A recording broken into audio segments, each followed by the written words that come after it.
Hello, and welcome to another episode of the Rapid Agency Growth Podcast, where we talk about how you can rapidly grow your digital marketing agency. And we also bring on other subject matter experts who can enlighten us with their wisdom so that, again, you can deliver better results for your clients and to grow your own business. Now, we are live on Facebook and YouTube. And if you are watching this special episode outside of our Facebook group, make sure to find the link above or below this video or go to smmamastermind.com, especially if you are looking to start or scale an agency this year and you want to network with another community of 3,000 like-minded individuals. Enough of that. I actually have a very special guest who is also in the UK, and I love it when I can find other guests in the UK who is killing it for real estate professionals or estate agents. Call it what you want in your local language.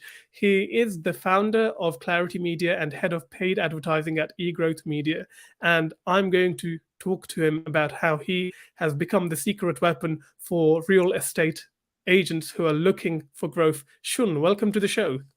Yeah, thank you very much. Thank you for having me on the show as well. I appreciate it. Thank you. Thank you so much for joining me. Now, I know time is precious. So, for those who don't know who you are, how about a little bit of an introduction? Yeah, so my name is Shun. I deal really main of the marketing side, running Facebook advertisement or Instagram ads for estate agent. So I specialize in estate agent, where in the US or Australia they call them real estate or realtors on Hmm. that place. And I've been doing it for about probably nearly about 2 years now in running the business. So it's a short period of time, but I just worked very hard for where I got to and just made a name myself out there. No, that's nice. And well, that's exactly it. You're making a name for yourself, you're delivering great results. And I thought, these are kind of people that we want to talk about, people who actually have a system of generating results for their clients, who have some knowledge to share. So, before you got into the agency space, I suppose, what were you doing? Because it's always interesting to find out where people have come from on their journey. So before, it has been a crazy ride because before I used to jump to jobs, doing insurance, sales, and everything. Like when I for probably 11, 12 years in the corporate life, I probably changed about 17, maybe 17 to 18 roles. Wow. Yeah, you can see. And I always had that flair that I want to run my own business as well. Mhm. It's just because my dad is self-employed. I just had that fire that with from my parents to run it, but I just never pulled the trigger. And I thought the corporate world is a safe place to be in. So what happened is when lockdown or COVID hit, we were getting so busy. But at first, running my own business was very tough because I didn't know how to grasp the real world of business, not just marketing, but sales, Mm. reaching everything. And that put me back into a pretty difficult financial situation. And no joke, I didn't had a good start. I mean, I used to work for Domino's as well. I used to deliver pizza. I used to work Wow. probably 8 a.m. to 5 p.m., then finish my work 8 a.m. to 5 p.m., and then 5 p.m. to 2 to 3 a.m. in the morning working at Domino's for about 3, 4 months. But because I've been so consistent and no one knew, um, I just handed my resignation and became full time in this really. Oh wow, no, that's an absolutely awesome story, and I'm glad I actually asked you the question because people often kind of they see the output of what you have become on Facebook, and they don't look at all the input that goes in to become that overnight success story. So talk to us about kind of the real estate market or the estate agents market. How did you pick that market to begin with? What happened when I did my full time role? Before Domino's and my full time role, that was a year to 2 years. I did became like a side job for being a property investor, running my own business. I did. I think people heard rent to rent. Oh yeah. Yeah, the good old rent to rent back then.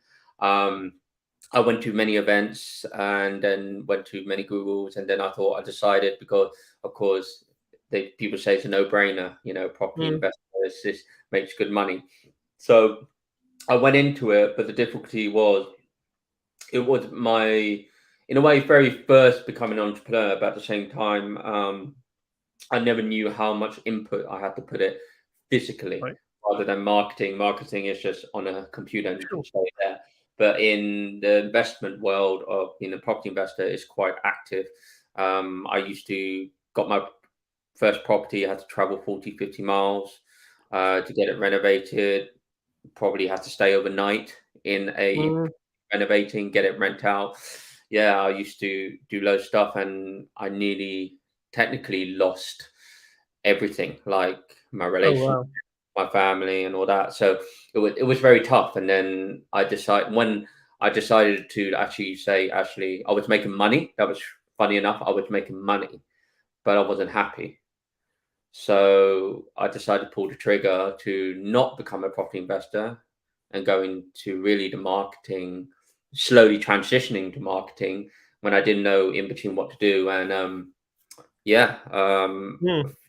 thank God I'm back with all my family, friends, and my missus really. So That's yeah, great. And I mean, how easy or how difficult is the rent to rent market? Because every other YouTube video that you might see or Facebook YouTube video you might see, right, is talking about doing rent to rent and making it uh, sound really easy. I know a couple of people who have tried it and it's been like enormously difficult. Is it kind of unattainable for most people out there? I think it depends what's your passion, because in the end of the day, look, I was making good money on rent to rent, but the problem is I didn't have the passion, and it's very physical. Where marketing is, it's not too physical going out. You're doing everything on the laptop. You just stay in your room till you get it done. Um, the difficulty when I did rent to rent was, one is when people say, all this no money down and all that, Hmm. really. It's no way. You probably have, you when you start off, you probably need about, I would say, between 5 to 10 grand on that to Right. put it down for renovation, everything. But you can, of course, get property investors to joint venture. Um, First, it's very hard. I think it's really difficult, even if you're very consistent.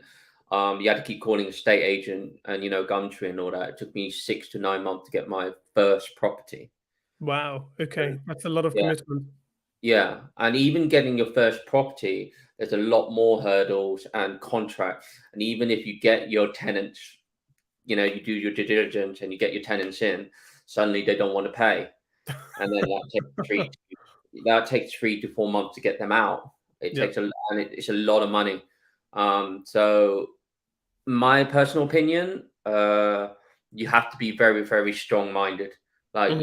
you have to sleep through your night thinking, I will hopefully get paid by my rent and everything. I would get a tenant just suddenly disappear, and you're like calling them, Right. like, where are they? Even so, yeah. Mhm. So it's a lot. It's very tough. I think it's very tough. Yeah. So but it's good money. It's just you Yeah. have to be a lot strong-minded compared to marketing, I feel. It's a lot of work. It's a lot of work with anything, but thank you for giving that clarification because Yeah, obviously, even people think this agency business is quite easy. You just wake up to money, right? Every single day coming into your account.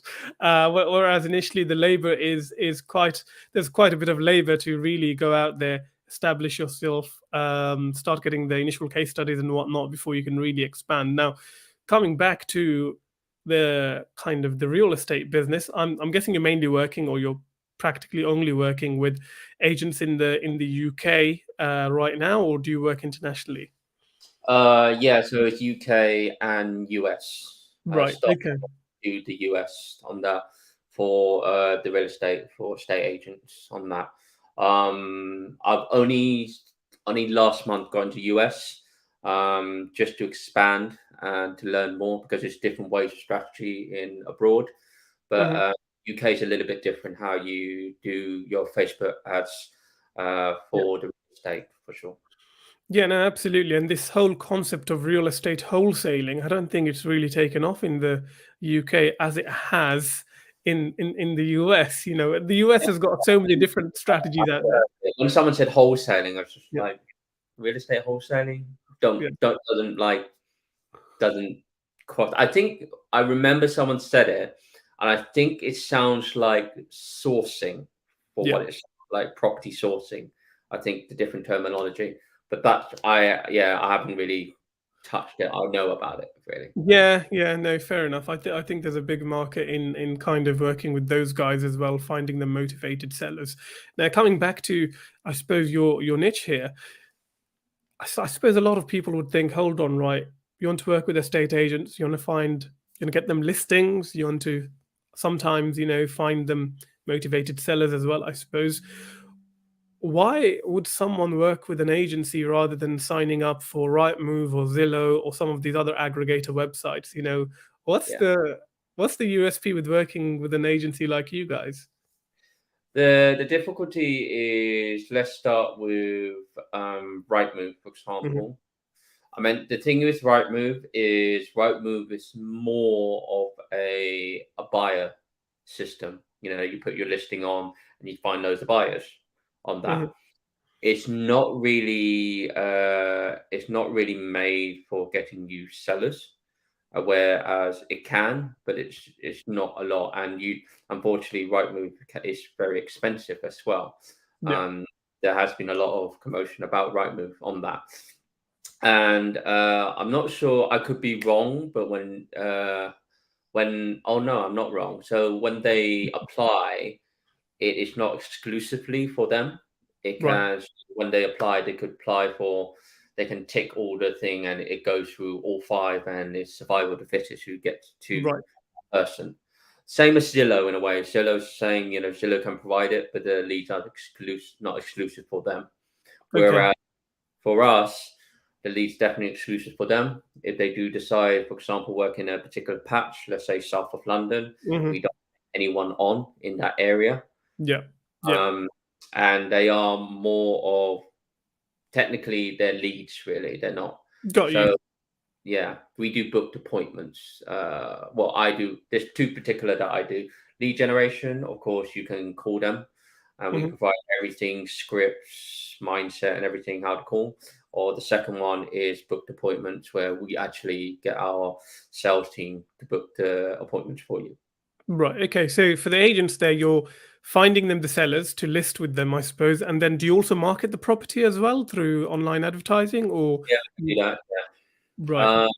We It's very, very rare they need to, because right now it is a buyer's market. Yeah, it's crazy. Yeah.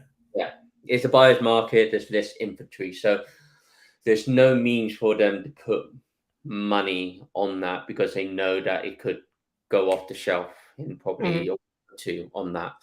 Yes, we do it. We do listings, buyers, just sold, and brand awareness. Right. Um, that and a lead magnet, so given free ebooks. So we do everything, but the Mhm. main type is the seller leads. That's their main one. Right.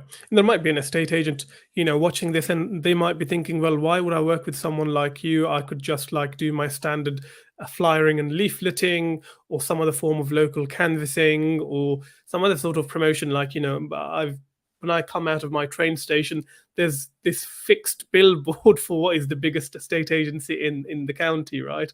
Um, why would they work with someone like you rather than keeping on trusting what is already bringing them business, I suppose. Well, the norm is, you, of course, is billboard, leaflets, letters, referrals, door to door.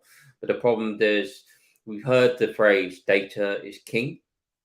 There's Mhm. no way to track data from it. If I send 100, you and let's say nothing comes back, and I send another 100, and then two comes back, we don't even know that Yeah.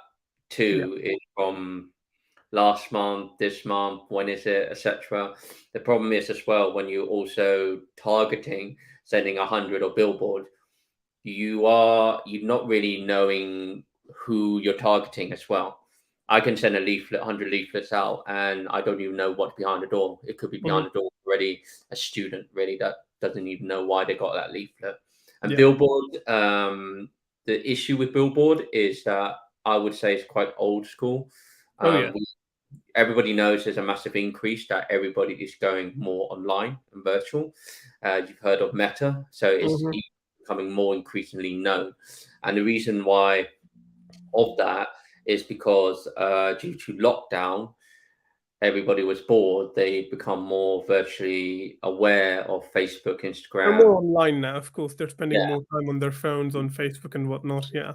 you haven't even noticed statistically, YouTubers are getting like crazy amount of subscribers because Yeah. people are more online.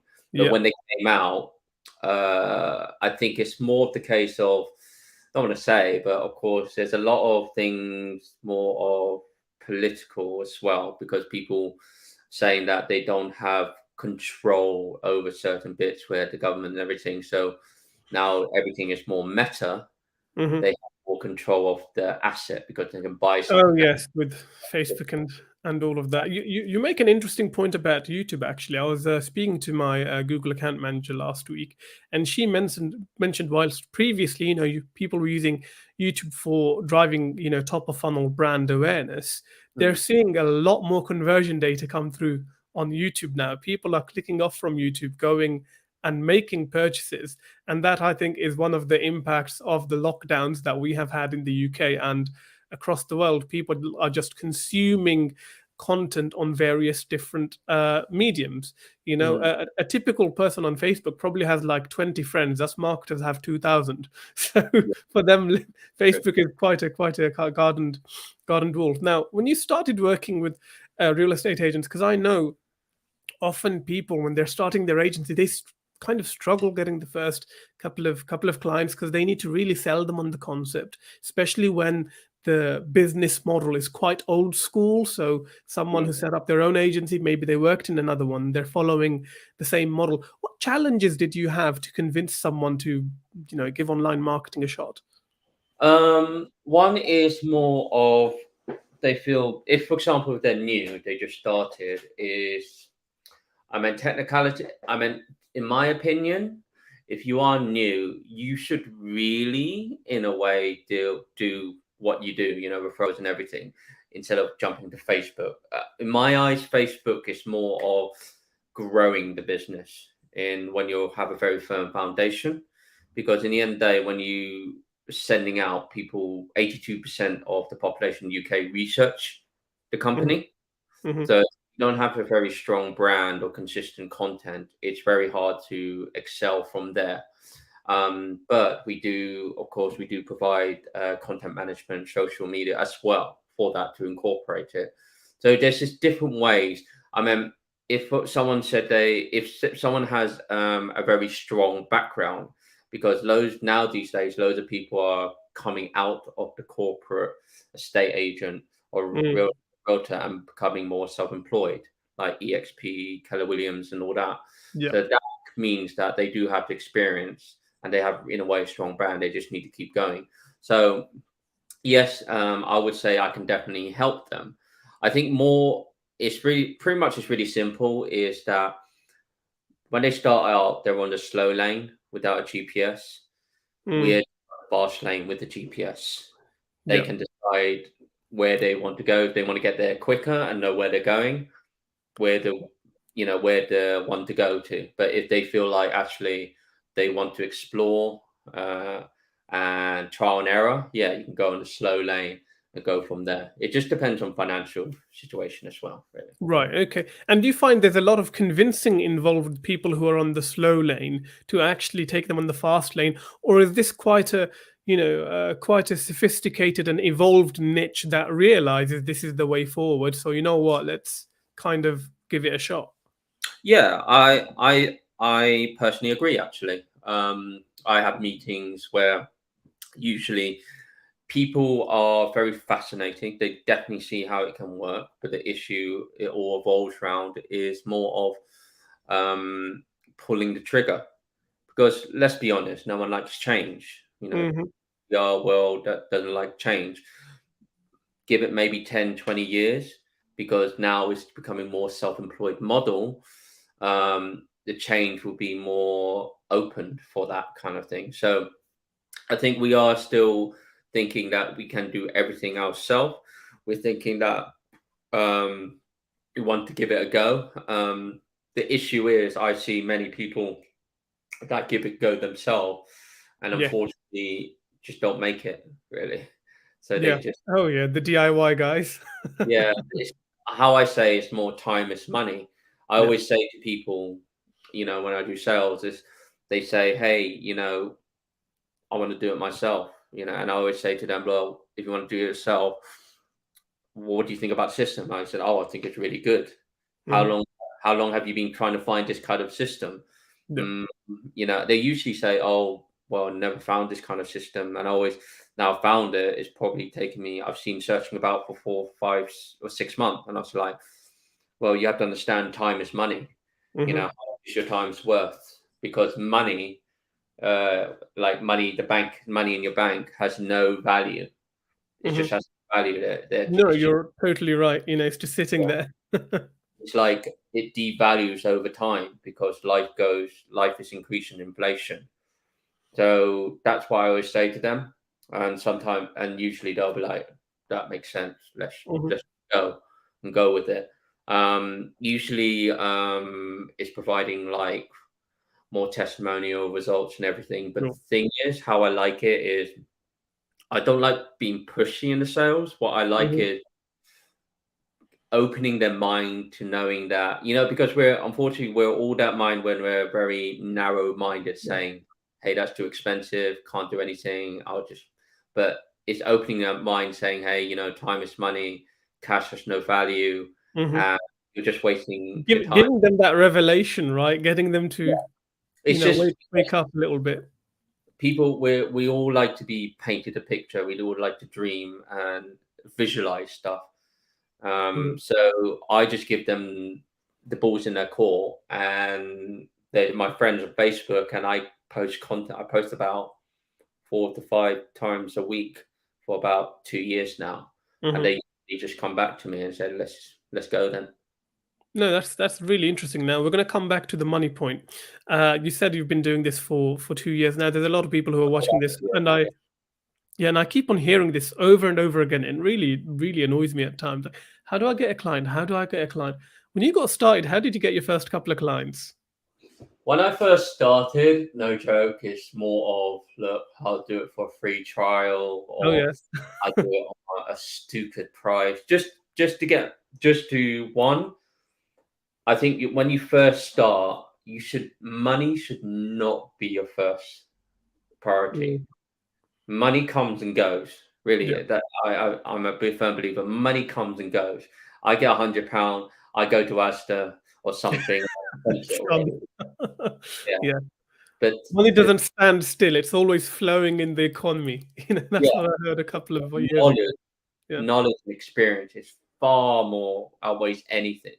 So why don't you do it just for one free trial, whatever? Do it at a very reduced price and just trial and error. Because in the end of the day, even if you plug and play someone you learn, it may not work for you. You have to go through it and learning it. Because the problem with people is they just like sales. You get 1 to 2 sales, and then 1 month later you Yeah. feel you're pretty much back to square one because you haven't got it consistently doing sales. Hmm. Uh, Same as teaching, doing Facebook ads and all that.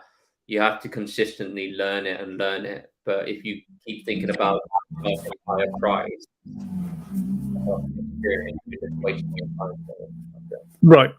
And obviously, you've got a system now to deliver excellent results for realtors and estate agents. How long did it actually take you to keep on refining to build it to what you've got right now?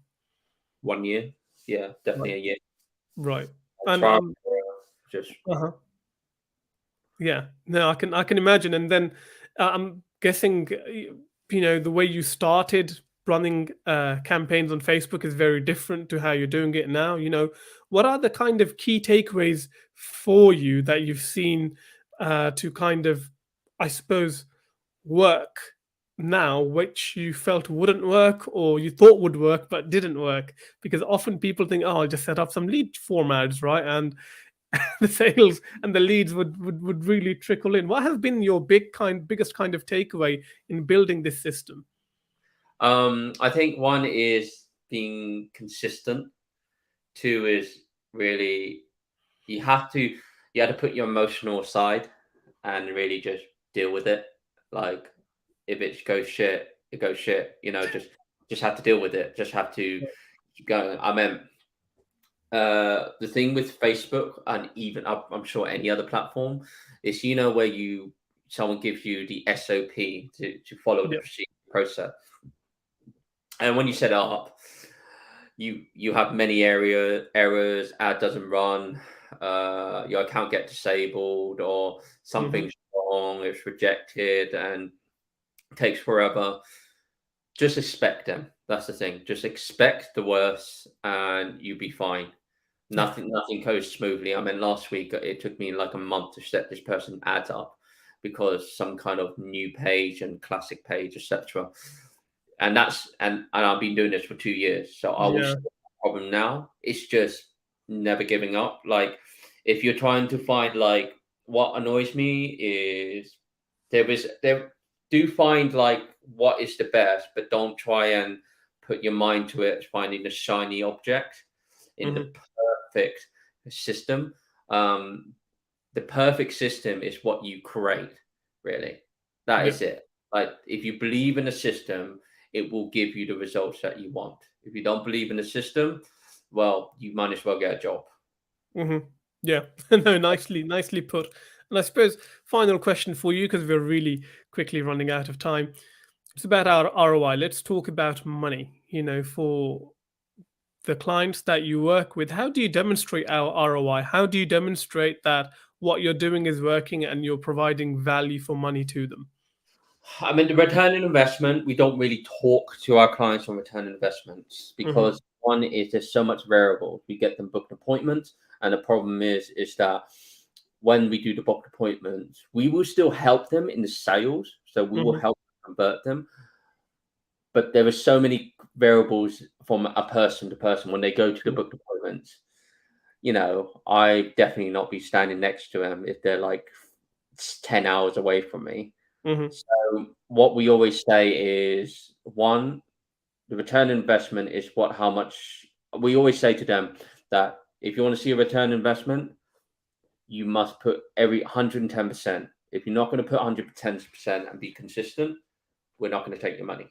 Hmm. And that's pretty how serious I always say all the time. It's like if you're not serious and you're trying to find this shiny object syndrome and try to sign the quick cash on that, True. I always say to them, don't even do your business.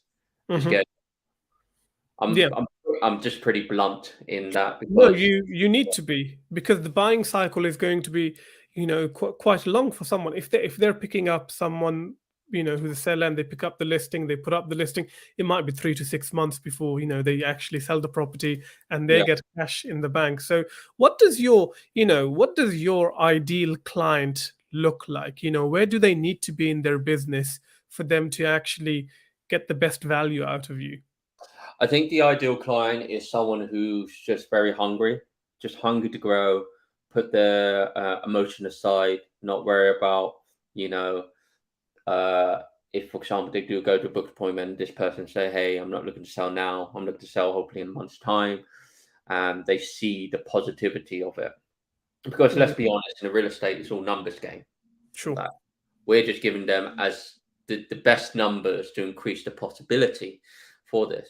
That's why they love us because one is they don't need to call the leads like 7 to 15 times. We're doing all the calling. We pretty much worked out 90% of the process. Only 10% of the process is they just turn up to the appointment and just work the magic, turn them into listings, really. Yeah. So that the ideal client is just motivation, hunger to really want to succeed, really. That is it. That's all we ask for on that. Yeah. No, absolutely love that. Now, Shun, if someone is watching this and they want to connect with you, where's the best place to find you? Just first find me on Facebook Messenger. You see my name, Shanu Man. Just message me, and I'm more than happy to talk you through on that. But yeah, just talk me through that, or you can WhatsApp me. My number's on my profile as well. Uh-huh. Awesome. Well, on that note, thank you so much for your time. No, appreciate that. Thank you.